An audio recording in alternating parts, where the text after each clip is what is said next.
mesma área e convennos tamén, sen dúbida, adquirirmos, claro está, todo un alimento cultural que non podemos reducir en absoluto ao monopolio español ou ao monopolio anglosaxón. Ben, todo isto está sendo e vai ser máis aínda un proceso gradual, como gradual e paulatina foi a erradicación do galego, como antes citei, e en definitiva a imposición pura e dura do español. Todo isto vai depender dunha instancia política e dunha instancia económica. Ou ben o sistema capitalista en que nos encontramos cai do cabalo e milagrosamente decide que é fundamental encher os quiosques, as librarías e as televisións e radios e bibliotecas galegas de produtos en portugués, e neste tipo de milagres en moito non acredito, ou ben vai ser a nosa interpelación e a nosa reclamación directa perante a instancia política coa que temos, claro está, o direito e o deber de dialogar. A respecto da corrección do idioma, tamén quero engadir que sería fundamental a axuda, a consideración do portugués como auxiliar para unha mellora que me atrevo a cualificar de perentoria, de urxente no galego actual e que está inteiramente desprezada ou abandonada, que é a semántica.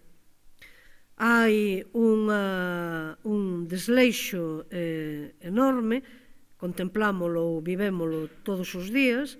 O galego aínda aparece apiorado por mor do que eu denomino galego de máquina, onde se aplica un automatismo na traducción en virtude do cal eu, María Pilar, pois podo aparecer en papéis de prensa como María Alicerce, ou o padre Sarmiento como padre Bacelo, ou Camila Parker Bowles como Padiola, ou disparates deste estilo. Entón, a semántica efectivamente é un campo fundamental e aí tamén temos que repola desde o propio galego, claro está, e desde o portugués. En definitiva, e concluo xa de verdade, coido que a imaxe da muralla de Lugo, que foi utilizada pola Mesa pola Normalización Lingüística por proposta miña que estimei que se levase adiante no ano en que este monumento singular, singularísimo, que debera ser de paseo obrigado para todas as galegas e galegos, sería un bon instrumento de descolonización turística tamén, porque haberá turistas galegos e galegas que teñan contemplado antes pois o Coliseo de Roma ou outro calquer herdo da arte romana e non a muralla de Lugo. Pois ben, digo que no ano en que foi nomeada patrimonio, ou admitida como patrimonio da humanidade, pois aí esta organización que acabo de citar, a Mesa pola Normalización Lingüística, divulgou en miles de exemplares uns cartaces e outros materiais tamén, marcapáxinas, etc., baseados nunha fotografía moi boa de un trecho da muralla de Lugo. Con esta lenda milenaria, patrimonio da humanidade, e chea de futuro, aplicado tamén á lingua galega. Por tanto, non son murallas, senón lingua galega. Efectivamente, é milenaria, é patrimonio da humanidade, pero temos que repatrimonializala nós mesmos, os galegos e galegas de hoxe, e chea de futuro, en tanto en canto poidamos encher todos eses atributos de definición que citei ao principio. Conclúo xa de vez cunha anécdota en forma de pregunta. Eu tiven oportunidade, hai uns anos, nun teatro non galego, en concreto foi no Teatro Colón de Buenos Aires, de asistir a un concerto de un violinista que eu só coñecía, violinista novo, que só coñecía por grabación discográfica, Joshua Bell, e que foi magnífico. Pois ben, despois inteireime de que este violinista, e xa repetiu o experimento varias veces, parece que mora en Nova York, e vestido como calquer de nós, ou como calquer de vos, un rapaz novo, non de traxe de concerto en absoluto, pois foi un violinista consagrado a nivel mundial, mas, digamos, disfrazado de músico de rúa, pois foi a unha estación do metro neoyorquino e ali estivo tocando todo o día.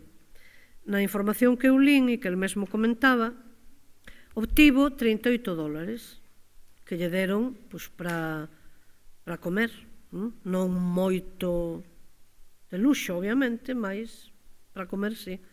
O teito xa o tiña na quentura ou no quentor do metro. Entón, con eses $38 di que podía comer.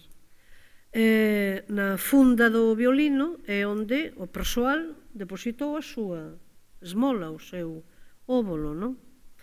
El non tocou pior do que nunha magna sala de concertos, porque a esa altura de virtuosismo é difícil, é aínda máis difícil tocar mal. Eu lembro sempre a anécdota de unha amiga de miña irmá, hoxe pintora, pero máis bella que a min, a quen eu de nena lle pedía no castelán da miña escola e instituto de Lugo, claro, e da miña fala, que me fixese os debuxos que compría facer moito cursidosamente para diversas materias. E ela facíaos, era unha perfeición.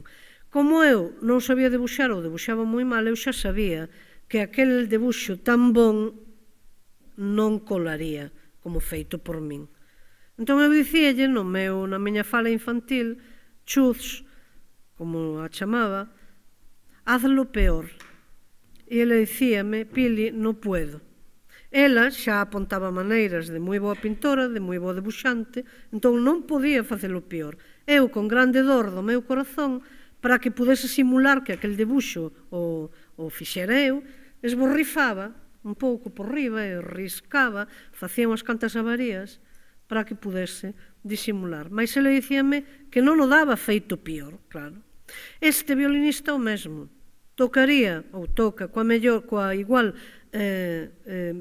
virtuosismo, con igual pericia nese lugar do metro de Nova York, do que obtén unhas esmolas, do que nas mellores salas concertísticas ou operísticas de todo o mundo. Moralexa, pois coido que non é preciso nen desvendala ou nen aclarala, nen tampouco explicar as consecuencias que pode ter a respeito da nosa lingua.